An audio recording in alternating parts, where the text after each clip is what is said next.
পরিদিন গেছি তো এতারে মাইয়ের উড়ে হেলাই এবারে উড়েছে আর এবারে হাতারে সবাই সম্বর্ধনা দেয় আপনি মেরে উড়েছেন আপনি অনেক সাহসী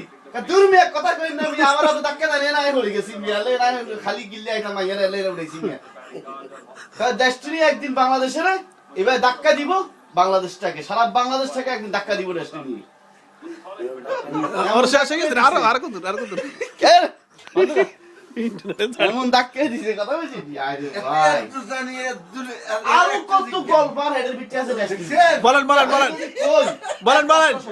আরে বলেন না হ্যাঁ ভাই এটা ক্লায়েন্ট 100% আমি লিখিত টাইপ যদি বলি অন্তত এক ঘন্টা কইতে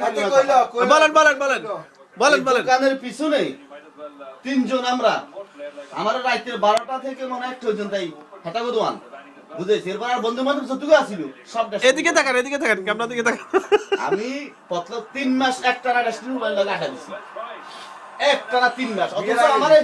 এই 3 মাসে না বিয়ে হয় এই 3 মাসে অন্তত প্রতিদিন 1 ঘন্টা করে ধরনা বুঝাইছি প্রতিদিন 1 ঘন্টা করে আমারে বুঝাইছে যে ভাই এমনি আঙ্গ এটার মধ্যে ঢুকেন যেখানে অফিস আঙ্গ বাজারে এই অফিসের সামনে তাগো মেইন ডেস্টিনির যাতে আর কি তার দোকান এই হাতার লগে আমি সারাদিন চা খাইতাম বইটার কথা কইতাম আদিছি উলাইনি ডেস্টিনি সম্বন্ধে আলোচনা করতো ডেস্টিনি বিভিন্ন জায়গাতে মানুষ আইতো খবর